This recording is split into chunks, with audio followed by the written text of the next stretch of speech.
SD Negeri 6. Warahmatullahi wabarakatuh.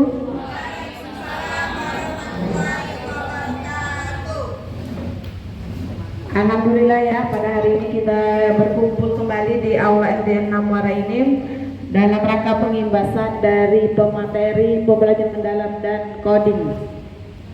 Adapun susunan acaranya yaitu sebagai berikut. Susunan acara pengimbasan coding, kecerdasan artifisial dan pembelajaran mendalam hari Sabtu tanggal 13 September 2025 di Aula SD 6 Muara Enim.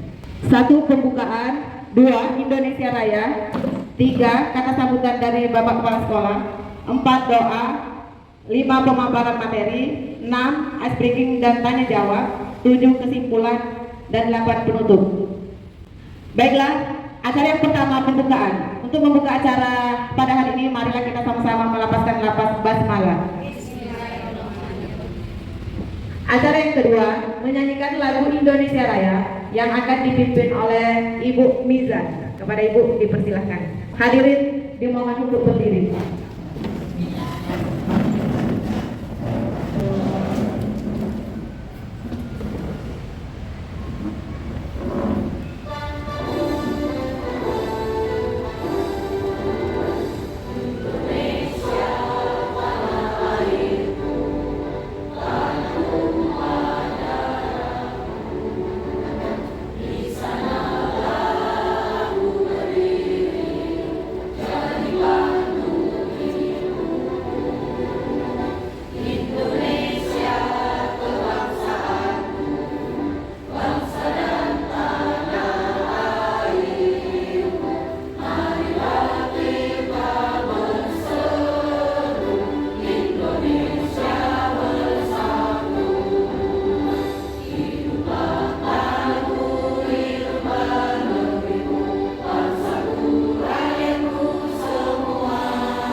Hadirin silakan duduk kembali.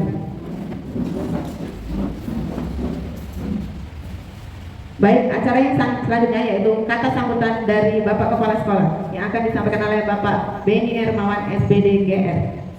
Bismillahirrahmanirrahim. Assalamualaikum warahmatullahi wabarakatuh. Boleh berdiri Bu ya. Bismillahirrahmanirrahim. Alhamdulillahirobbilalamin. Wassalatu wassalamu ala asyrofil anbiya'i wal mursalin sayyidina Muhammadin wa ala alihi washabihi ajma'in. Amma ba'du. Allahumma sholli ala sayyidina Muhammad wa ala ali sayyidina Muhammad.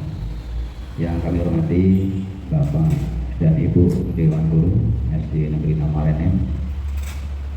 Yang kami hormati Bapak dan Ibu para pemateri untuk pembahasan pada hari ini. Pertama-tama marilah kita menjadikan puji dan syukur kepada Allah Subhanahu wa taala karena atas limpahan rahmat dan dayanya sehingga pada kesempatan pagi menjelang siang ini kita sama-sama dapat berkumpul di Aula SD Negeri 6 ini dalam rangka pengimbasan awal untuk kegiatan KAA dan pembelajaran mendalam. Tak lupa salam serta salawat marilah senantiasa kita sanjungkan pada junjungan kita Nabi besar Muhammad Sallallahu Alaihi Wasallam beserta keluarganya, para sahabatnya dan kita sebagai umatnya yang setia sampai akhir zaman. Insya Allah telah akan dapat syafaat beliau di yaumil akhir. Amin amin ya rabbal alamin. Bapak Ibu Dewan Guru yang kami hormati, yang pertama kami mengucapkan terima kasih atas partisipasinya, atas keikutsertaannya dalam kegiatan pengimbasan pada hari ini. Harapan kami sebenarnya seluruh Bapak Ibu Dewan Guru harapannya bisa ikut semuanya. Cuman mungkin karena situasi dan kondisi sehingga untuk pengimbasan awal ini tidak bisa diikuti atau belum bisa diikuti untuk seluruh Dewan Guru. Karena ini sangat penting Bapak Ibu, ya. Jadi tidak ada kata terlambat untuk kita belajar. Saya tadi sudah bercerita dengan Ibu Chandra kemarin, ada kepala sekolah yang ngomong, Pak, saya ini sebentar lagi pensiun. Marah Pak Masih selaku Kabid GTK.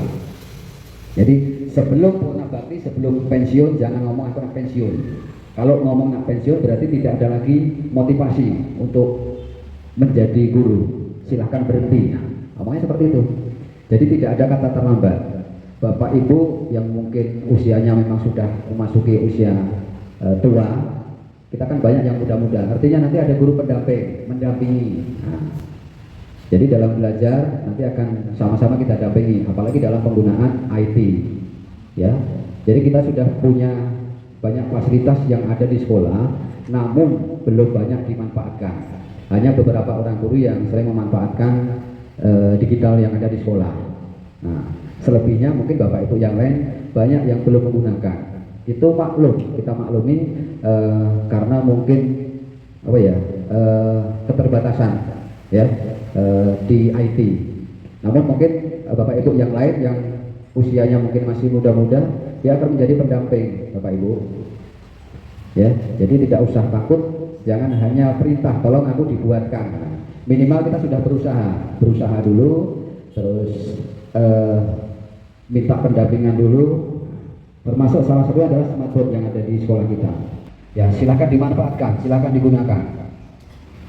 Ya. Kalau nggak ngerti, nggak bisa, kita bantu yang bisa dulu. Bagaimana cara mengoperasionalkan smartboard ini, ya, seperti itu. Ya.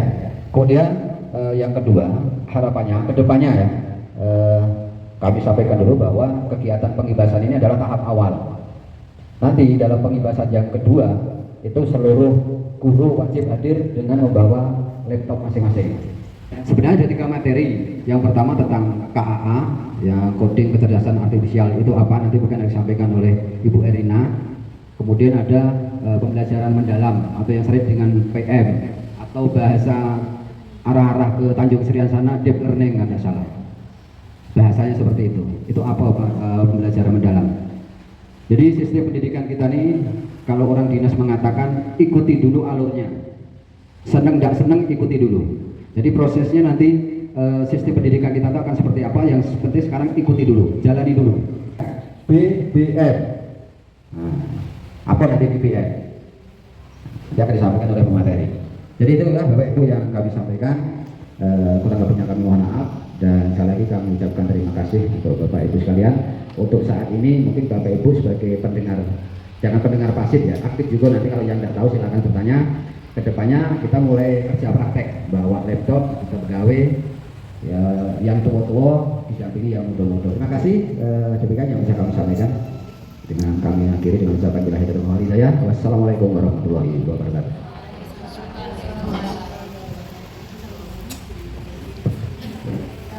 Terima kasih kepada Pak Beni atas sambutannya. Baiklah, acara selanjutnya itu doa.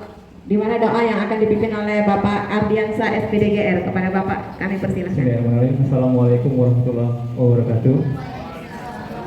Bapak Ibu mohon izin kita berdoa sejenak agar kegiatan kita pada hari ini nanti bisa kita terima dan bermanfaat untuk kita semuanya. Amin. A'udzubillahi minasyaitonirrajim. Bismillahirrahmanirrahim. Hamdan syakirin, hamdan na'imin, hamdan yu'ati ni'ma wa yukati wa mazidah. Ya Rabbana lakal hamdu kama yanbaghi jalikal karim wa azim sultan. Allahumma salli wa sallim ala sayyidina Muhammad wa ala ali sayyidina Muhammad. Allahumma inna nas'aluka salamata fid-din wa afiyatan fil jasadi wa afiyatan fil jasadi wa barakatan fil rizqi wa tawbatan qabla al-maut wa rahmatan fil maut wa maghfiratan fil maut. Allahumma hawwilna fi shadawatil maut والنجاة من النار والعفو من الحساب. ربنا ظلمنا أنفسنا وإن لم تغفر لنا وترحمنا لنكونن من الخاسرين. ربنا آتنا في الدنيا حسنة وفي الآخرة حسنة وقنا عذاب النار.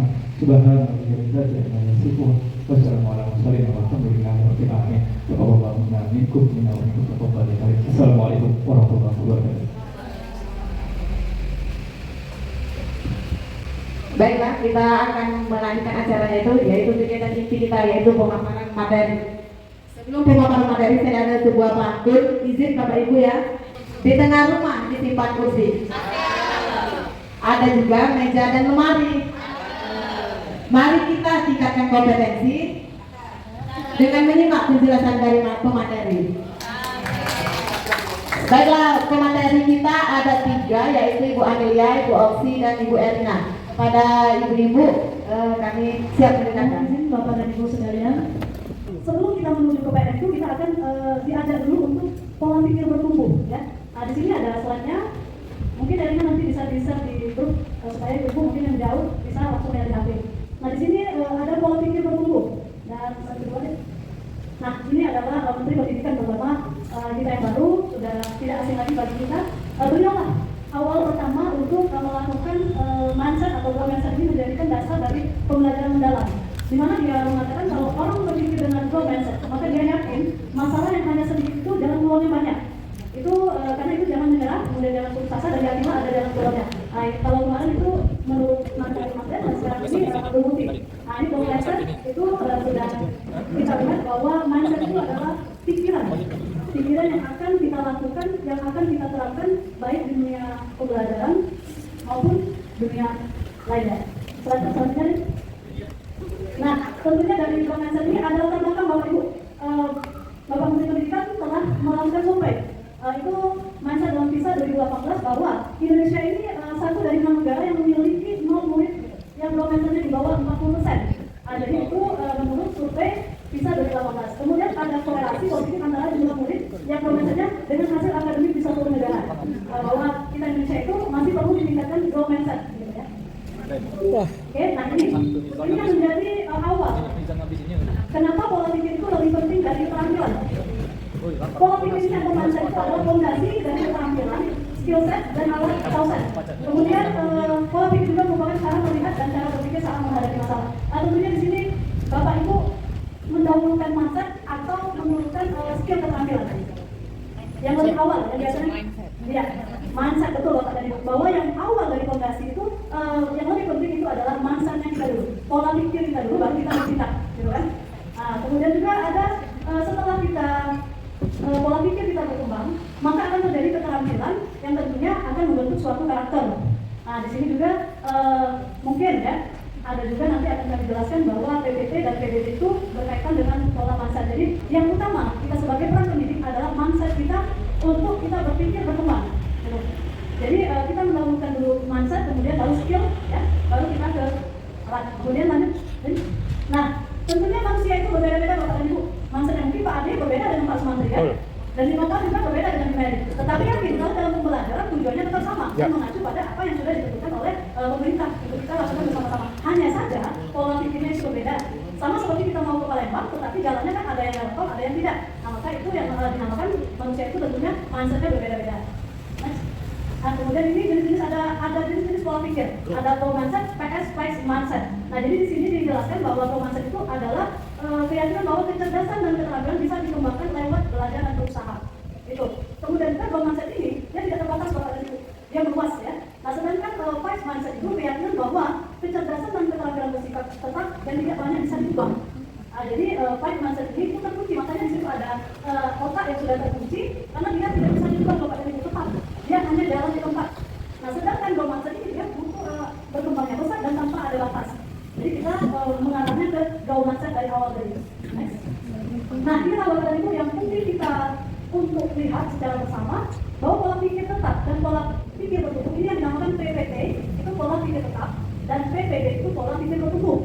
Nah, di sini Bapak dan Ibu sebenarnya dengan sendirinya bertumbuh itu sebenarnya sudah ada dari awal. Bagaimana contohnya ketika Bapak Ibu berangkat menuju kegiatan ini itu terutama sudah bertumbuh, mindsetnya dari kan sudah bertumbuh. Nah, di sini ada perbedaan antara pola pikir tetap dan pola pikir bertumbuh. Di mana? Nah, itu terlihat dari pola pikir tetap ya Bapak Ibu, dia menghindar challenge, ya. Kemudian kalau pola pikir dia menerima.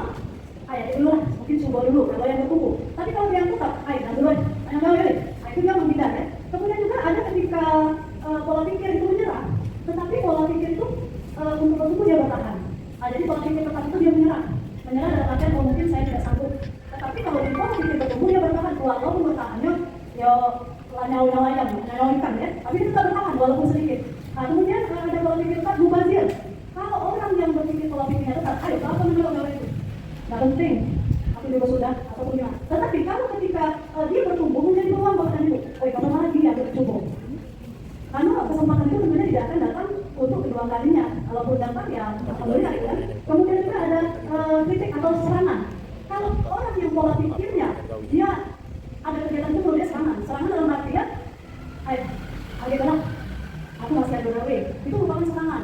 Tetapi kalau pola pikir bertumbuh, oh iya kegiatan ini mungkin mendapat informasi gitu ya, PM itu apa, KA itu apa gitu kan. Nah dan terakhir, bagi orang yang pola pikirnya tetap itu merupakan ancaman. Akhirnya aku udah bisa, kamu lah, gitu kan. Tetapi bagi pola pikir bertumbuh itu menjadi inspirasi. Inspirasi itu bagaimana ketika kita melihat senior kita itu bisa menjadi teladan kita ya. Apalagi di SMA ini tentunya memiliki senior-senior yang bisa kita ambil dan bisa kita ajari untuk mendapatkan inspirasi. Karena yakinlah bahwa pengalaman itu adalah dasar awal bagi pendidik untuk menetapkan pembelajaran yang lebih efektif. Nah inilah The Growth Mindset yang melakukan perbedaan antara pola pikir tetap dan pola pikir bertumbuh. Tentunya kami di sini bukan berarti sudah bertumbuh Bapak dan Ibu ya. Karena melewat PM ini atau KA ini kan sudah bertumbuh tidak. Kadang-kadang Amel pun bisa menjadi pola pikir tetap, kadang-kadang bisa menjadi pola pikir bertumbuh. Tetapi dari awal tadi Growth Mindset tadi Amel pengen merubah untuk kita semua agar menjadi pola pikir bertumbuh bersama-sama. Karena dalam satu pendidikan SD ini tentunya tidak akan bisa maju kata kami yang yang ikut pelatihan tidak. Tentunya ini akan bersama-sama baik dari kelas 1 sampai kelas 6, baik rumah bahasa agama dan PKK itu tetap menjadi satu kesatuan. Nah di sini Bapak Ibu untuk menanyakan ke diri kita, apakah pola pikir kita ini menjadi tetap atau bertumbuh, itu mungkin yang bisa menjawab Bapak dan Ibu sekalian. Gitu. Jadi inilah yang dinamakan sering disebut orang itu pola pikir tetap dan pola pikir bertumbuh. Kenapa ini dijelaskan? Karena proses pembelajaran mendalam itu akan mengaitkan pola pikir bertumbuh. Di dalam kerangka PM itu akan dibahas tentang pola pikir bertumbuh peserta didik kita. Lanjut. Nah, inilah adanya perbedaan suara pola pikir tetap dan suara pola pikir bertumbuh. Ini ada contoh Bapak dan Ibu, banyak referensi lain ya. Seandainya nih, kalau saya gagal berarti saya tidak mampu. Berarti itu tetap. Tetapi kalau dia sudah berpikir yang tumbuh, kalau saya gagal berarti saya harus belajar lalu mencoba lagi. Betul. Sebenarnya dari bawahnya juga itu sama Bapak dan Ibu, sekedar kata-katanya yang berbeda. Suara pola pikir tadi itu lebih ke, benar kata Innova tadi, kalau suara pikir itu lebih optimis ya, optimis. Nah, itu. Kalau pola pikir tetap mungkin dia lebih pesimis, kemudian lebih tetap ya, tetap yang tepat. Gitu. Seperti itu kan. Nah, menurut riset Stanford University itu, the Project of Education Lesson Stakeholders menunjukkan bahwa intervensi pola pikir telah memberikan hasil yang sangat baik. Nah, jadi dari penelitian Growth Mindset itu sudah dinyatakan bahwa adanya peningkatan akademik murid ketika sudah kita melakukan Growth Mindset tadi masuk ke materi pembelajaran mendalam. Itu ya dikenal dengan Design of Supervised Intervention ya. Nah, ini ada prosedur intervensi pola pikir yang dari merah itu turun ke hijau turun ke ungu dan langsung menjadi berkembang. Ini tahap-tahapan. Ya, saat melihat ada murid yang mau menyerah ketika menemui tantangan atau kesulitan, itu didorong untuk mencoba lagi kan. Nah, ini akan detail di materi pembelajaran mendalam nanti ya. Bisa lanjutkan berarti.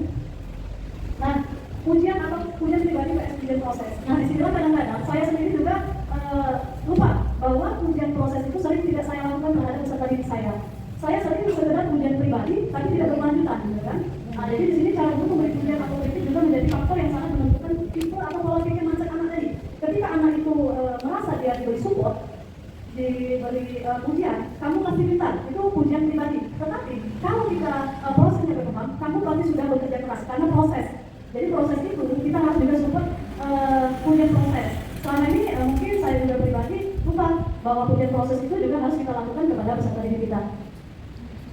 Nah, ini salah satu contoh ujian pribadi dan ujian proses. Salah satunya yaitu yang pertama, kamu memang berbakat dalam matematik. Nah, di proses itu kita terapkan juga kamu butuh materi yang akan menangkap otakmu. Ini mungkin untuk level kelas 6 di bawah ibu atau tinggi ya. Kalau lebih kelas rendah disederhanakan dengan kata-kata yang sederhana gitu ya, yang bisa menarik minat atau support kata tersebut. Kemudian ada juga kamu pintar sekali, itu hanya untuk pribadi. Tapi kalau ujian proses, kamu telah menggunakan strategi yang tepat untuk menjawab soal ini. Nah, berarti ya ketika melakukan ujian proses, selama dia melakukan strategi dia menjawab soal itu, perlu juga Bapak Ibu mungkin dikasih sedikit dukungan ya. Mungkin anak yang tadi lemah, tapi ketika dia diajak untuk ujian proses, mungkin akan timbul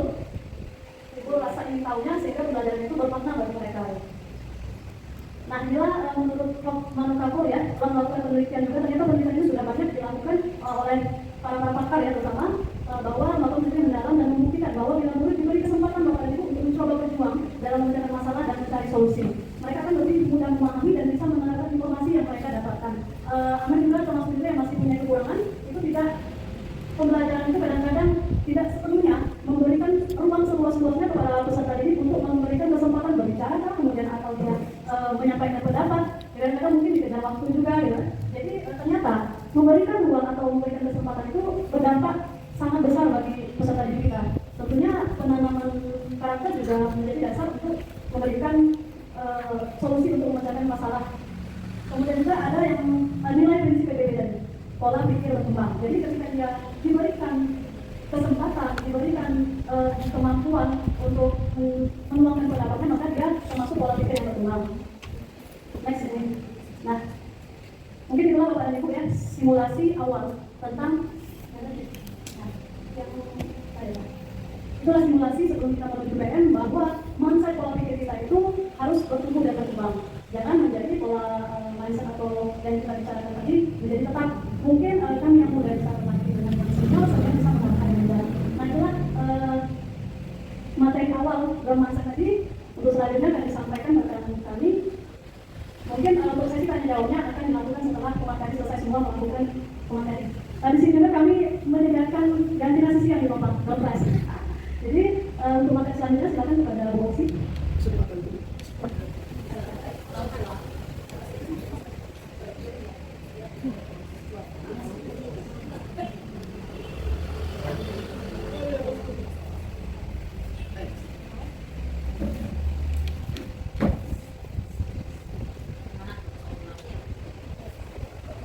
Assalamualaikum warahmatullahi wabarakatuh.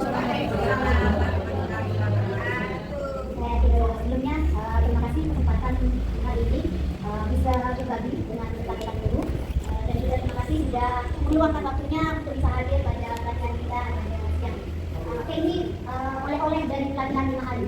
Kalau dibilang apa nggak ada yang nanti beban belum, oleh-olehnya sebenarnya ada di semua, tapi ini dirintaskan dari seirit-iritnya, sedikit-sedikitnya diambil poin-poin saja. Ya, semoga nanti bisa bermanfaat untuk Bapak dan Ibu semua. Oke, tadi. Oke, pembelajaran mendalam. Oke, kenapa pembelajaran mendalam itu menjadi penting? Ada beberapa alasan. Yang pertama, perubahan masa depan sendiri diprediksi. Sekarang kita ada memprediksi bahwa Indonesia akan masuk sekian, ternyata enggak. Artinya tidak bisa diprediksi masa depan, walaupun orang bilang tahun sekian ternyata jauh di luar prediksi. Yang kedua, permasalahan untuk pendidikan, literasi, numerasi, keterampilan berpikir tingkat tinggi dan ketimpangan pendidikan. Ini salah satu yang mengapa pembelajaran mendalam itu hadir saat ini. Yang selanjutnya bonus demografi 2035 dan visi Indonesia 2045. Visi Indonesia 2045 itu Indonesia emas katanya seperti itu. Jadi untuk mencapai Indonesia emas itu salah satunya lewat pendidikan.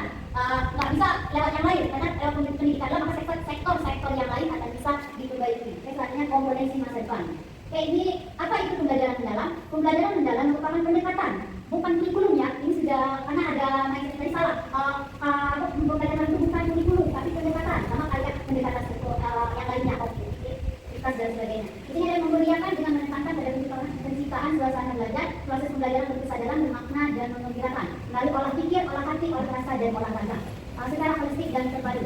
Pendekatan ini berfokus pada pengalaman belajar dan makna, bertujuan membentuk karakter dan kompetensi peserta didik melalui proses yang aktif dan reflektif. Kata kuncinya berkesadaran, bermakna dan menggembirakan. Tadi sudah dibilang bersama pengajar dan Pak Budi, bahwasanya menyenangkan atau bahkan menggembirakan, bermakna dan berkesadaran.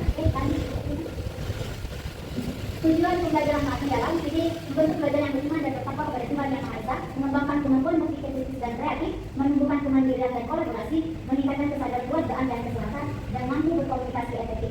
Ini nanti balik ke 8 dimensi profil lulusan. Oke, kita mulai masuk. Kalau ini ada 1, 2, 3, 4.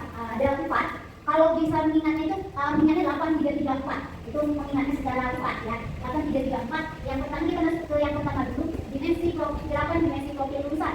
Ini beda dengan yang P5 kemarin ya. Karena prosesnya ada orang memberikan P5, bukan P5, karena ini dimensi profil lulusan. Lulusan yang keluar dari sekolah itu diharapkannya 8 ini. Apa yang mana yaitu tadi ini adalah dimensinya keimanan dan ketakwaan kepada Tuhan Yang Maha Esa. Yang kedua itu keluargaan. Ya, yang ketiga kreativitas, yang keempat penalaran kritis, yang kelima kolaborasi, keenam kemandirian, kesehatan dan komunikasi. Jadi kegiatan pembelajaran yang kita lakukan diharapkan bisa bukan berarti dalam satu pertemuan harus ke-8 ini yang itu boxing harus 8. Enggak, kita kayak misalnya nih tanggal 1 di materi. Mungkin di materi ini cuma kalau saya sendiri biasanya yang keimanan dan keimanan dan ketakwaan itu pasti masuk di setiap materi karena kita kan ada berdoa dan sebagainya sudah masuk ke sana. Misalnya di materi yang ini mungkin kreativitas, keimanan, kreativitas dan penalaran kritis ya. Kita boleh tidak saja di materi yang ini. Jadi yang materi selanjutnya 5 dimensi 8 begitu dikembalikan ke dunia masing-masing. Karena ini kalau kesadaran mereka ini kan perdebatan dulu mendesain pembelajaran sendiri kan itu ada di salah di betul kayak gitu. Ya, ini kreativitas masing-masing selama ada amalannya tadi ya 8 3 3 4 gitu. Ini nanti bisa dibaca sendiri karena ini terlalu banyak kalau mau dijelaskan tadi sudah saya kirim juga nanti nanti di 8 tadi. Nah ini kita lanjut ke kalau tadi 8 sudah kembali ke 3 prinsip pembelajaran ada 3 kesadaran bermakna dan beragam. Berkesadaran di sini kita ini diharapkan memancing siswa bahasa kasarnya kayak gini. Kalau siswa itu kayak gini bagaimana dia itu mau belajar gitu. Mau belajar dengan ini apa dengan kita dengan cara tadi mungkin mengaitkan pembelajaran yang sebelumnya dan sekarang relevan dengan kehidupan nyata. Nah, kalau teman-teman jangan terlalu jauh ngambilnya yang nggak ada di kehidupan. Jadi bukan kalau kita contoh real, mungkin aktivitasnya sehari-hari bisa kayak magnet, kan anak-anak sudah terbiasa dengan magnet. Kalau ini ya kita di rumah saja, oh dia ada. Jadi dia langsung ini kayaknya belajar ini. Itu tuh yang kesadaran. Bermakna dalam artian di sini terkait dengan pengalaman sebelumnya, bermanfaat dan konteks baru berhubungan dengan disiplin yang mulai dari buku pembelajaran seumur hidup. Mungkin tidak semua pembelajaran yang kita berikan itu ya, saya sendiri, mungkin tidak semua yang ada di kita bisa merancangnya seperti inian. Mungkin ada bagian part yang ini bisa kayak yang bagian ini yang masih biasa-biasa saja aku pembelajarannya. Kita coba sedikit demi sedikit saja, jangan terlalu muluk. Balik lagi nggak langsung nggak kita satu mungkin satu pertemuan saja dulu coba dengan pembelajarannya seperti ini. Menggembirakan diharapkan pembelajaran yang kita sampaikan itu tidak membuat anak frustasi, stres gitu. Karena tadi kan juga orang tadi ada anak yang tak bisa ya. Kita memang susah paling susah untuk anak-anak yang di level-level maksudnya kurang memahami. Kita itu harus jauhnya atau acting untuk optimis itu memang butuh effort yang luar biasa dan lanjut. Ini bisa dilihat. Nah ini yang pengalaman belajar iklan kalau apa silakan jelaskan. Oke ini pengalaman belajar. Yang depan luar. Yang ketiga yang kedua pengalaman belajar. Pengalaman belajar ini ada 3: memahami, mengaplikasikan dan merefleksi. Jadi ada 3 bisa dilihat di pelanggannya di diagram kehidupan. Lanjut. Oke ini pengalaman belajar. Ini menurut ada taksonomi Solo dan taksonomi Bloom. Posisi merefleksi memang bagian yang atas, sementara yang memahami bagian yang bawah. Mengaplikasikan itu menganalisis dan menerapkan. Kalau dia sifatnya menganalisis dan menerapkan, dia masih mengaplikasikan. Tapi kalau dia sudah mencipta, sampai anak itu menilai, mengevaluasi, dia sudah masuk merefleksikan. Kalau memahami itu kan tingkatan paling terendah. Saya kayak yang disebutkan, jelaskan paling sebatas memahami ya, kata-kata yang hafal ya. Oke, lanjut. Ini tahap awal peserta didik melibatkan konsepsi pengetahuan untuk memahami konsep dari berbagai sumber. Pengetahuan di fase ini mencakup pengetahuan esensial, aplikatif dan nilai karakter. Mengaplikasikan pengalaman belajar menunjukkan bagaimana peserta didik mengaplikasikan pengetahuan secara kontekstual yang diperoleh melalui perjalanan pengetahuan. Merefleksikan yang kadang kalau saya sendiri ya, yang sering terlewatkan itu merefleksikan, yang sering terlewatkan kita itu merefleksikan. Karena merefleksikan itu sebenarnya bukan hanya anak sekedar mengingat pelajaran yang sudah disampaikan kita, tapi lebih ke dia perumahannya juga. Karena dari ini dapatnya, ada ini tempat ini, di mana ada ini bermanfaat di kehidupan dia, begitu merefleksikan. Jadi mungkin ya dan kalau saya sendiri masih belum bisa sampai ke titik itu, titik yang mau dicapai ke sana sebenarnya untuk merefleksikan. Lanjut. Oke ini ada lagi sudah. Oke yang ini dari ini contoh untuk pengetahuan. Bagian memahami peserta didik menjelaskan beberapa elemen yang terlibat dalam konsistensi, namun tidak dapat mengalihkan angka konsistensi. Terus mengaplikasikan peserta didik menerapkan proses konsistensi dan keterkaitannya dengan isu ketersediaan tanaman pangan. Merefleksikan peserta didik mengaitkan kompetensi. Ini sebenarnya itu kan kalau ini kayaknya pelajarannya SMP, makanya kalau SMP sama SMA jadi karena ini mungkin berat kalau untuk SMP. Ini dari keterampilan dan sifat. Jadi tetap dipakai juga yang efektif ini sifat dan ya itu tetap dipakai. Jadi bukan berarti karena kurikulum berubah, ada orang berubah. Jadi kan semuanya digunakan ya enggak. Ini melengkapi, yang sekarang ini melengkapi yang sudah ada. Jadi bukan berubah, jadi melengkapi yang sudah ada. Oke lanjut. Oke ini yang Terakhir yang keempat ya, rangka pembelajaran di 8334. Sekarang ada 4 checklist pedagogis, 2 kemitraan pembelajaran, 3 lingkungan pembelajaran, 4 pemanfaatan digital. Checklist pedagogis ini kalau yang gampangnya model strategi pendekatan, nah itu yang dipakai di bagian praktis pedagogi. Jadi kalau bingung apa namanya itu, intinya dia model pembelajaran pendekatan strategi metode di bagian praktis pedagogi. Kalau yang kedua itu kemitraan pembelajaran. Kemitraan pembelajaran ini misalnya kemudahan pelajaran olahraga kan kemitraannya ada sama polisi, Yuhanasa, sama puskesmas, itu juga bagian dari kemitraan pembelajaran. Juga kalau kita mau sampai penjual juga bisa. Misalnya di pembelajaran kita marketing mau kerja sama dengan penjual juga boleh. Nanti kemitraan nanti pihak di dalam sekolah atau pihak dari luar. Yang ketiga lingkungan pembelajaran. Lingkungan pembelajaran ini lingkungan yang mendukung untuk anak belajar. Kalau kita ada ini mungkin bisa sekali di learning atau bisa di aula ini atau di ruangan kelas, perpus kayak gitu. Yang keempat pemanfaatan digital. Nah ini yang pemanfaatan digital ini mungkin kalau yang sudah berumur dan yang ini semuanya nak bagian yang ngetik, nak bagian yang video-video. Nah itu yang masih mungkin ditingkatkan lagi. Mungkin yang mudah-mudahan bisa memimpin. Kalau ini yang senior mungkin agak lumayan kerepotan ya kalau dia bagian pemanfaatan digital. Kita untuk depannya kita bisa sama-sama untuk bisa lebih baik lagi. Ya, ini sudah tadi saya sampaikan setelah anak nanti juga nanti saya baca slide masing-masing. Kalaupun nanti ada yang masih kurang ngerti kita belajar sama-sama. Yuk. Dah. Oke, ini asesmen. Ini agak banyak dan sedikit bukan ya. Asesmen dalam pembelajaran. Kali ini kita ada 2, asesmen formatif dan sumatif. Kalau dia yang sumatif, prinsipnya berkeadilan, edukatif dan objektif. Berkeadilan dalam gara-gara dia ini jadinya tindakan. Kalau pada kemarin sih harus adil, tetap harus adil walaupun mungkin kemampuan anak itu mungkin ada ya lihat kemampuan anak. Tapi kan kembali ke kita kan tahu siapa yang memilih mulai tidak sampai di titik itu. Objektif penilaian berdasarkan pada informasi faktual dan atas pencapaian perkembangan atau hasil belajar kompetensi dan edukatif. Nah ini ada 2 yang saya sampaikan asesmen formatif yaitu untuk memberikan informasi umpan balik bagi pendidik dan trik untuk memperbaiki proses pembelajaran. Asesmen formatif ada 2. Di sini ada di awal pembelajaran, di prosesnya. Jadi di awal sama proses. Kalau awal itu diagnostik yang sebelumnya disampaikan diagnostik, kalau yang di proses dia nanti ada misalnya anak ketika melakukan praktek kan kelihatan pun ada yang untung, ada yang ini. Nah itu bagian di proses penilaian itu. Terus yang sumatif ini asesmen yang dilakukan untuk memastikan pencapaian tujuan pembelajaran. Karena itu kenaikan kelas dan kelulusan dari satuan pendidikan. Jadi dia sudah di akhir.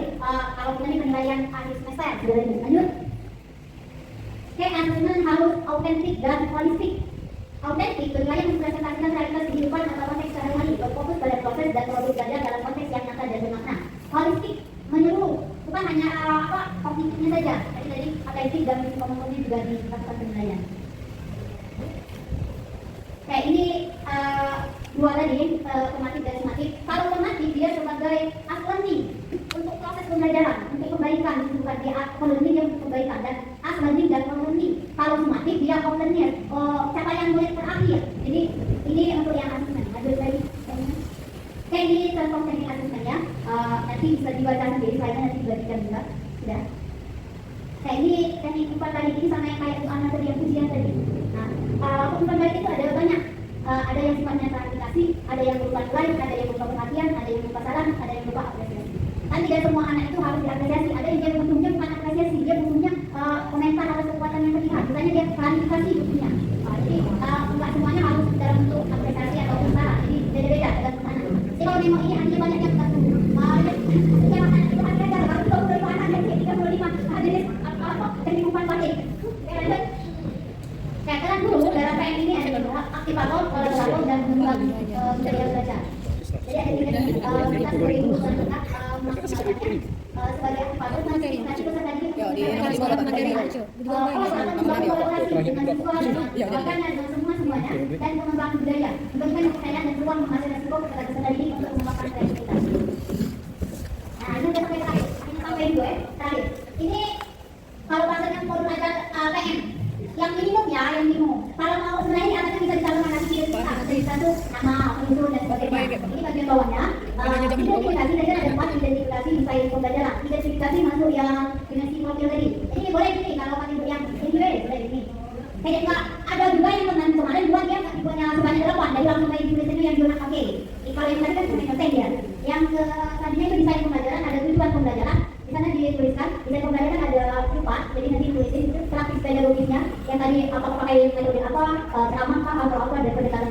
pemitraan tadi juga bisa dituliskan. Pemanfaatan digital opsional, boleh kalau sebabnya kalau untuk masa depan saatnya memang wajib kalau sekarang masih opsional ya ada ya. Oke lanjut. Ini pengalaman belajar yang tadi ada 3 tadi, memahami, mengaplikasikan, merefleksi. Di assessment nanti dituliskan, silakan dituliskan sama. Sebenarnya formatnya tetap sama seperti yang kita kemarin, cuman ada beberapa bagian yang kita pakai, ada yang berubah redaksinya. Kayak yang tadi kan pedagogi tadi berubah redaksinya aja. Kalau biasanya kita metode ada pendekatan, kan tulisnya pedagogis ya tulisnya di sana. Oke mungkin ini dari saya yang saya pahami dari saya mungkin masih banyak yang belum saya sampaikan atau masih kurang dari pagi. Kalaupun ada rekan-rekan guru mau sharing itu silakan karena yang namanya kami juga terbatas. Pelajaran 5 hari dimakan 35 menit. Kayaknya rasanya kayak gitu apa dari 5 hari jadi 25 menit. Mungkin banyak yang terlewatkan. Mohon maaf kalau pada orang manapun bagi lagi kepada ya. Wassalamualaikum warahmatullahi wabarakatuh. Biar suasananya agak segar, kita tangannya. Ayo digoyang-goyang. Putar-putar, bertepuk tangan, tangan diputar-putar. Tangan diputar-putar. Digoyang-goyang, digoyang-goyang, digoyang-goyang. Tangan diputar-putar, bertepuk tangan, tangan diputar-putar, pegang bahu, tangan diputar-putar, pegang bahu. Digoyang-goyang, digoyang-goyang, digoyang-goyang. Sebelumnya, sebelum aku makan ke materi ini, aku kita izin dulu, ayu-ayu ibu-ibu, bukannya maksud menggurui di sini. Tapi cuma pengen nyampai ke yang aku dapat selama 5 hari kemarin, terus sehari sebelum lagi. Jadi sebenarnya materi itu banyak ya, yang KKA itu materinya itu yang dibahas. Tapi di sini Erika ini menyampaikan konsep dasar dari KKA. Sebenarnya itu masih nyambung dengan pembelajaran mendalam setelah Erika amati tadi. Soalnya kan Erika tahu pembelajaran mendalam. Tahunya ternyata agak nyambung dikit. Nah jadi di sini ada konsep dasar KKA itu berpikir komputasional, otak pintar kita. Ya lanjut yuk. Jadi apa yang akan kita pelajari hari ini? Jadi pertama itu berpikir komputasional itu sendiri, cara cerdas memecahkan masalah. Jadi nanti kita akan cara cerdasnya bagaimana. Terus yang kedua itu 4 jenis berpikir komputasional. Oke yuk. Terus yang ketiga itu contoh nyata sehari-hari, aktivitas yang bisa jadi lebih mudah. Dan keempat itu kenapa penting? Boleh yuk. Nah ini yang berpikir komputasional itu cara kita berpikir bagaimana kita memecahkan masalah yang begitu rumit. Namun kita guru nih ada administrasi banyak ingat, kan? Apa yang mudah nih? Kalau kita dapat ilmu ahli, jago masih ternyata susah loh. Jadi sekarang caranya itu kita tuh belajar biar kita tuh tidak terlalu terbebani. Lanjut lagi. Nah di sini ada 4 jenis. Ada di latihan. Cara tidak terbebani apa? Kalau tuh terbebani. Nah ini ada 4 konsepnya ya. Dekomposisi, memecahkan masalah besar dari kecil, lalu pengenalan pola, mencari hal yang mirip atau berulang, abstraksi, fokus pada hal yang penting saja, dan algoritma membuat langkah-langkah untuk menyelesaikan masalah. Kalau ini sebenarnya ini untuk Erika terapkan kepada siswa, tapi tidak apa-apa Erika jelaskan semua sama ibu atau guru. Jadi nanti kita baik kepada kita ya. Lanjut.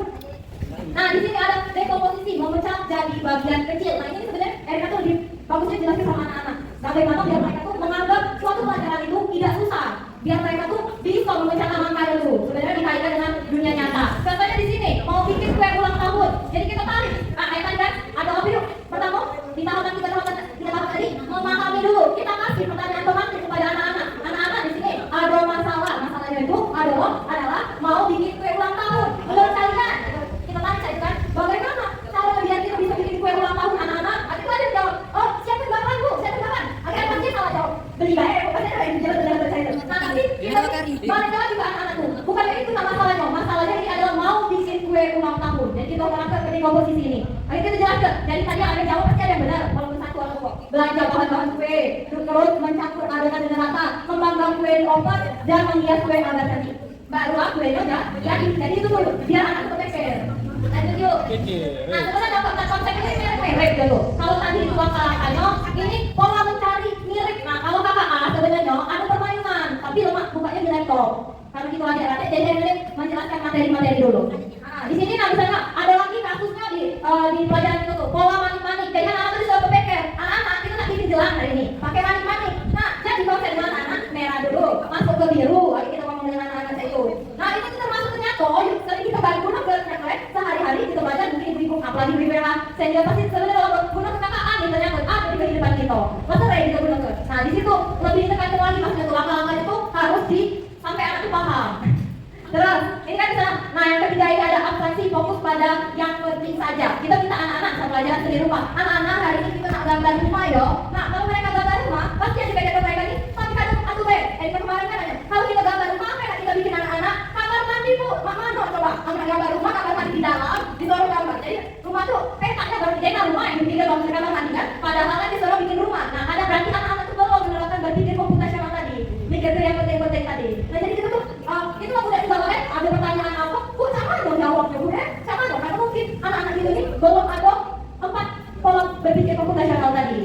Nah kita ajarin ke anak-anak, nah kalau yang penting misalnya disuruh gambar rumah, berarti yang penting baik, yang kelihatan dari mata kita, apa? Atapnya, nah apa lagi? Dindingnya, bisa pintunya, jendelanya. Nah jadi kalian nggak usah penting-penting, sih kadang mereka sama dong gambar rumah, kamar mandi sama dong. Nah kadang-kadang padahal tidak itu, padahal pelajaran itu mudah, tapi dianggapnya susah dan jadi pelajaran itu lama diselesai video. Padahal bisa jadi cepet. Nah di sini lagi kakak ngajar lagi yuk. Lanjut. Nah di sini yang terakhir, konsep terakhir itu algoritma, langkah-langkah berurutan. Di sana kalau dengan anak-anak ada pelajaran menggosok gigi. Anak-anak apa? Langkah pertama menggosok gigi. Ya, jadi ini langkahnya harus berurutan. Kalau dia berurutan, di sana ambil sikat gigi dulu bu. Ambil sikat gigi, itu sikat gigi bu. Nah kodenya kan dituang ke. Nah tidak apa langkah-langkahnya tidak jelas dijelaskan. Jadi harus mereka tuh jelaskan, ambil sikat gigi dulu, baru pakai pasta gigi, baru kita sikat, habis itu kumur-kumur, baru gigi kita jadi bersih. Saya itu ngomong ke anak-anak kalau kata kakak anima itu, anak-anak tuh udah banget. Oke, saya tidak tahu langkah-langkahnya untuk kakak. Udah jatuh. Lanjut. Nah ini ada permasalahan dalam sehari-hari, kurasa jadi lagi tidak apa ini. Nah ini juga sama baik, menyampaikan tugas belajar di komposisi sama baik kayak tadi apa? Langkah-langkah ngasih tahu ke anak-anak tuh biar anak-anak tuh lebih terpaham lagi belajar proses itu. Lanjut yuk. Kenapa berpikir komputasional itu penting? Nah ini ada 3. Pertama itu membantu kita menyelesaikan masalah dengan mudah. Kalau tadi itu ke anak-anak. Kalau kita misalnya kita coba ajar kita yang pertama misalnya dulu harus menyiapkan media pembelajaran. Terus harus kita langkah-langkah harus menyiapkan media pelajaran. Sebenarnya kan FPP dulu disiapin ya. Baru kita masuk kelas kan. Nah dikatakan tuh kan dari saya itu tadi. Kalau kita nih apa pelajaran aku ngajar dulu baru nyampe RPP terakhir kadang-kadang tuh ya. Tapi itu malah nih kakak tadi tuh ngajar ke kita tuh sebenarnya bukan cuma anak-anak berpikir step by step, tapi kita juga harus berpikir step by step kayak itu juga. Jadi aturan RPP dulu disiap gitu kan, baru kita masuk meja ajar dulu, baru kita siap ngajar, baru yang tadi refleksi. Kita juga penting merefleksikan diri kita setiap hari ini kira-kira apa yang sudah kita dapat, jadi besok kita bisa perbaiki. Yang kedua, berpikir logis, berpikir dalam urutan yang benar itu tadi. Nah, terus ini juga kakak Ani bisa jadi permainan. Sebenarnya Erina tuh ngajak main, tapi belum bisa main hari ini saja tuh. Paling pakai Erina contoh ke dulu permainan yang sudah Erina buat dari tanpa AI. Pakai ibu-ibu, bapak-bapak coba lihat. Lanjut. Nah, dari ketiga komputasional. Kalau di pelajaran mendalam tadi sudah dianjurkan untuk menggunakan media digital. Nah, di kakak Ani diajarkan juga saya itu menggunakan media digital. Tapi ada 2 jenis kalau di kakak Ani. Ada yang namanya unplug sama plug. Kalau unplug itu medianya bukan digital, tapi kayak misalnya kita bikin apa namanya tuh kayak ini nah. Ini digunakan oleh bapak-bapak Dewan Guru ini nah. Ini merupakan unplug kalau di KKA, media yang tidak digital. Terus ada plug itu yang menggunakan komputer dan internet misalnya. Di sini kalau unplug bermain puzzle, berarti yang sudah puzzle itu sudah termasuk dalam unplug. Dan kalau yang plug dia itu ada yang namanya studio mode. Nah, yang satu nak ngajak bikin itu, buka itu. Nanti berarti ke pertemuan selanjutnya. Lanjut. Nah, ini sudah sampai titik akhir. Sebelum kita uji coba media tadi. Dasar coding dan kecerdasan buatan AI. Nah, tadi yang Erina jelas-jelas itu cara berpikirnya KKA. Belum jelas ke kecerdasan AI itu apa, belum sampai situ. Nah, Bapak Ibu Erina ada pertanyaan dikit. Bapak Ibu pernah enggak pakai Meta AI di WA? Yang lagi trendy aku lihat tak ada. Bikin yang figuran-figuran itu ya. Nah, belum pernah. Nah, ternyata ya. Iya. Nah, sebenarnya Meta AI itu bisa bantu kita di kehidupan sehari-hari kalau kita menggunakannya dengan bijak dan bisa menjadi perangkat untuk kita juga kalau kita menggunakannya tidak bijak. Nah, Bapak Ibu kalau masuk ke foto-foto tadi di Meta AI itu hati-hati mengingatkan. Karena apa? Kayak itu tadi kecerdasan buatan ini adalah komputer yang bisa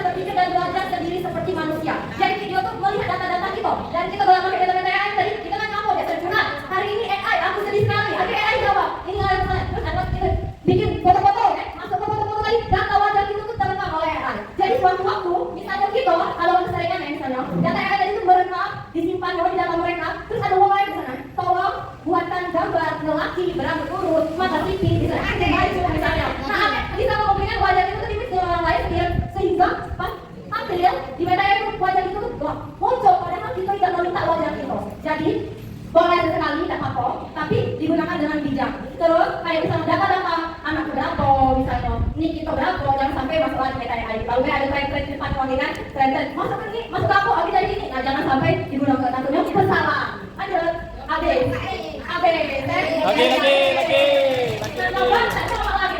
nyoba ini jelas dengan dulu asal iya jadilah dulu. Yang penting apa konsep dasarnya telah tersampaikan. Sudah aku kembalikan kepada moderator. Baiklah Bapak Ibu, kita sudah banyak yang selesai. Tadi kita sudah mendengarkan materi-materi yang sangat bagus dari ketiga materi kita pada hari ini. Selanjutnya kami sudah sampaikan materi, pasti ada tugas-tugas atau pertanyaan yang belum ketemu jawabannya. Nah hari ini kita akan tanyakan kepada narasumbernya. Baiklah, yang lainnya itu sesi tanya jawab kepada Bapak Ibu yang mau bertanya, silakan. Boleh? Siapa mau bertanya?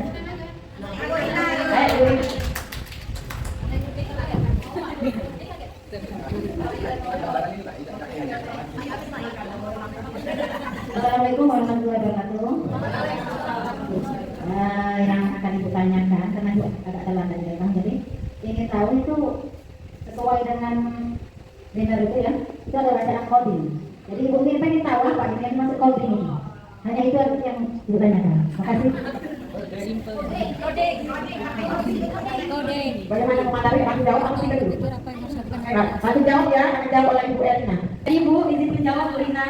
Jadi kalau coding menurut yang sudah kami pelajari dan kecerdasan artifisial, kalau coding itu tuh kayak ini apa namanya tadi berpikir komputasional tadi tuh, cara berpikir komputer. Kalau itu merupakan cara berpikir komputer diterapkan dalam pembelajaran coding. Coding itu apa? Coding itu tuh kode. Bahasa Indonesia itu kode. Jadi diubah dari bahasa Inggris atau bahasa istilahnya itu jadi coding. Nah, kalau diterapkan dengan yang tadi dengan berpikir komputasional tadi Bu, kayak yang apa namanya membuat gelas. Nah, perintah kita kepada anak-anak itu kan berpikir komputer tuh.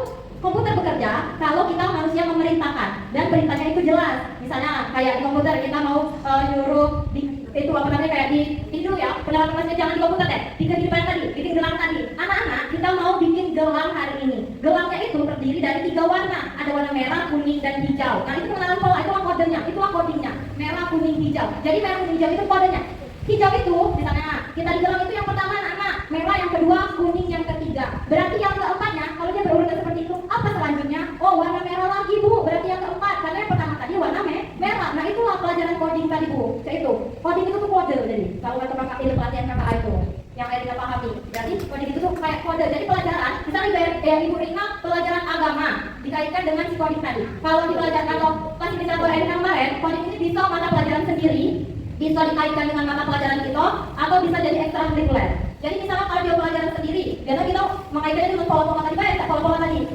Tapi kalau misalnya dengan pelajaran agama, kayak sholat kan Bu. Nah, biar lebih menarik, langkah-langkah sholatnya tidak Ibu Rina sana, anak-anak masuk langkah pertama kita membaca niat. Nah, di coding ini dibentuk kayak permainan. Misalnya gambar langkah pertama membaca niat di Ibu Rina ajar itu kodenya angkat tangan, kodenya gambarnya angkat tangan. Kedua, habis baca niat tadi apa namanya langkahnya itu selanjutnya takbir. Nah di takbir itu Ibu lagi bikin pola lagi, bikin kode lagi. Takbirnya apa misalnya Allahu Akbar misalnya. Nah Allahu Akbar kodenya. Terus selanjutnya habis takbir apa misalnya Ibu Rina bikin kode lagi. Nah itu mengajarkan coding tadi. Jadi anak itu tidak membaca. Kalau biasanya gitu misalnya agama langkah pertama kita tuliskan langkah pertama 1 membaca niat, 2 takbir. Nah tapi kalau Ibu Rina kait dengan coding tadi pakai kode tadi, kode Ibu Rina sebetul kalau itu tuh membaca niat. Tapi Ibu Rina bikin kode tadi gambar apa namanya tadi angkat tangan tadi, oh itu tuh membaca niat kata anak-anak. Jadi anak-anak tuh mengingat dan bukan mengingat kalimat kalau di coding, tapi mengingat polanya. Jadi kodenya kalau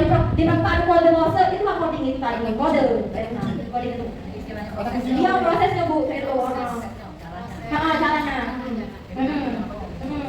dengan cara pakai pola-pola tadi, tidak disebutkan per kalimat tapi pakai pola-pola tadi. Yo biar lebih menarik saya itu kata kunci barangkali. Ayo pakai kata kunci, jadi saya itu ada. Yo kata kunci. Ini kayak ini. Ya itu baik mungkin Bu Rina. Sudah, Erina balik lagi sama Ayu. Baik, itu lagi penjelasan dari Bu Erina. Jadi intinya itu coding tadi kode ya, pembelajaran menggunakan kode-kode. Atau boleh juga simbol-simbol ya. Seperti tadi kalau pramuka kan pakai apa cat mode banyak macamnya tadi ya.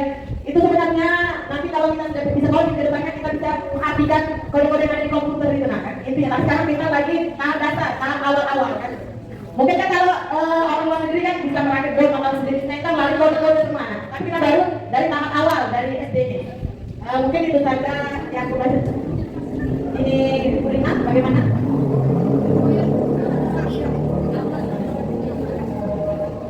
Oke, Kak, ada lagi pertanyaan? Masih akan buka 2 sesi lagi mungkin. 2 pertanyaan lagi. Kalau tidak, kita ya, Tasya.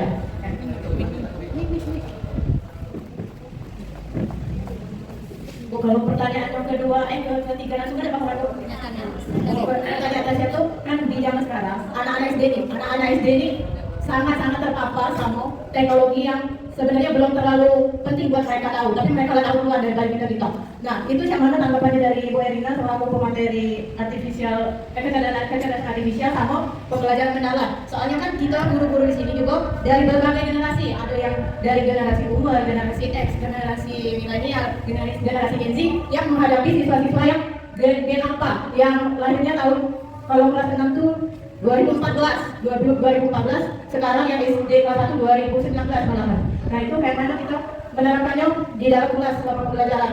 Terima kasih.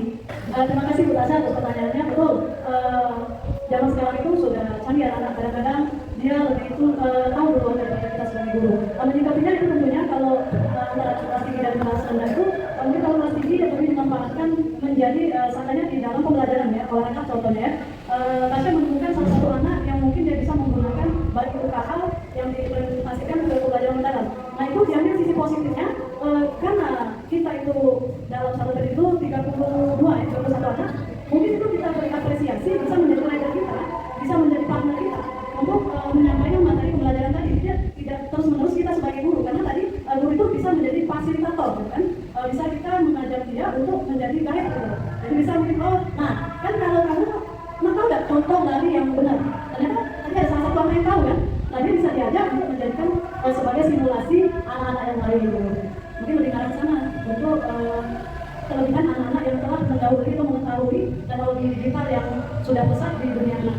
Apalagi untuk kelas 6 mungkin itu sudah perubahan ya Bapak Ibu, perubahan baik itu secara fisik, baik itu secara mental dia, karena tentunya berbeda kan, mental yang ketika kelas rendah, meningkat ke kelas tinggi. Jadi lebih diasah, lebih dibimbing dan diperhatikan Bapak dan Ibu. Kadang-kadang anak Ibu baru tahu bahwa Roblox, mungkin anak-anak semua sudah ada Roblox. Baru tahu Bapak dan Ibu bahwa Roblox itu ternyata ada isi tentang percintaan. Tapi ya animasinya mungkin bisa kartun, bisa orang yang pol gitu kan. Nah jadi samanya berarti kenapa sih dia memainkan Roblox itu? Saudara, emaknya nggak tahu ya, mungkin itu lebih dibimbing khususnya untuk di sekolah. Kalau memang dia membawa handphone, itu kalau dia main-main mungkin bisa lebih diperhatikan. Bahwa benar kata Bu Tasya, anak-anak ini kadang-kadang lebih duluan. Nah itu berarti kita konteksnya harus lebih memperhatikan Bu Tasya, baik anak kelas rendah maupun kelas tinggi untuk menggunakan IT yang disampaikan oleh Bu Erina tadi gitu. Mungkin Bu Erina ada yang menambahkan? Mungkin tambah dikit kayak atau Ibu Akan tadi kayak masalah Roblox gitu ya, sampai kan pengen yang tahu jadi aku juga udah Roblox. Jadi aku kayak dari anak. Ternyata di Roblox itu memang ada 2 sisi, negatif dan positifnya.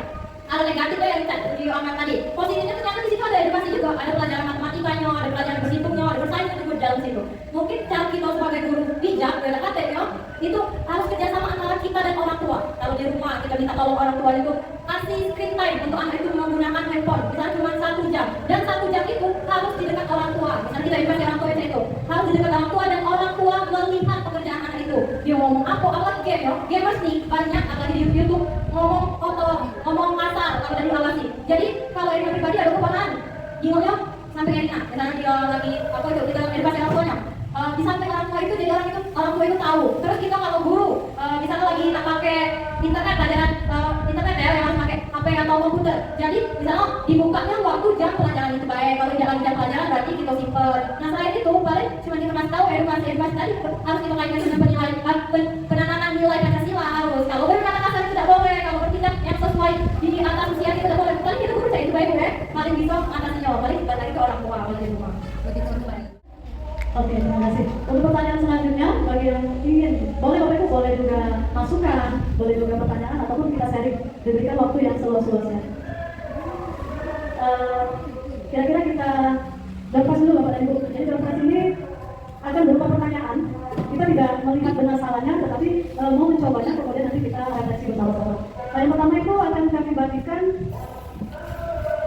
pertanyaannya adalah, menurut Bapak dan Ibu, tolong berikan pemahaman tentang growth mindset yang ada di pikiran ataupun pendapat Bapak Ibu sekalian. Silakan. Bukan? Oh, bukan kayaknya nih, sudah ada jawab-jawaban sedikit.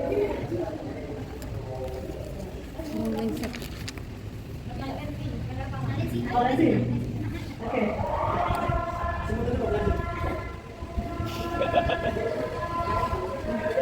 Mohon izin Bu Emel, maaf kalau salah. Menurut saya ground mindset tadi itu adalah pola pikir berkembang dan bertumbuh. Nah, jadi kita sebagai guru jangan hanya mau menetap di zona aman istilahnya. Kita boleh mencoba sesuatu yang baik untuk siswa kita dalam pembelajaran. Entah itu melalui coding, entah melalui pembelajaran mendalam. Nah, itu kita guru harus mau belajar dan mau menerapkan hal-hal yang bisa untuk siswa kita agar lebih baik. Jadi jangan hanya mau diam di tempat istilahnya. Jadi harus bertumbuh dan berkembang. Maaf kalau salah. Bagaimana Ibu Oksi dan Ibu Rina? Oke, gunakan ya itulah gabungan dari untuk pertanyaan selanjutnya, boleh sama Oksi untuk memberikan pertanyaan selanjutnya, bisa juga Rina, supaya menjadi stimulus kita. Oke, kalau dari saya tidak banyak-banyak. Saya ambil poin yang pertama saja. Apa yang Anda ketahui tentang prinsip pembelajaran mendalam? Oke, silakan.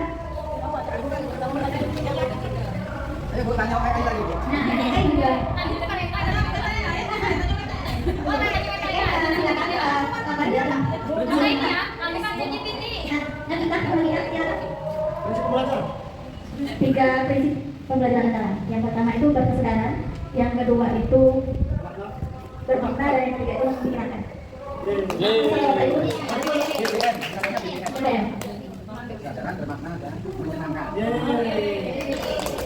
Kita untuk selanjutnya kita beri waktu kepada Ibu Rina. Kalau aku pertanyaannya, jadi kan tadi itu pertanyaan itu pemaparan singkat ya, singkat singkat kilat.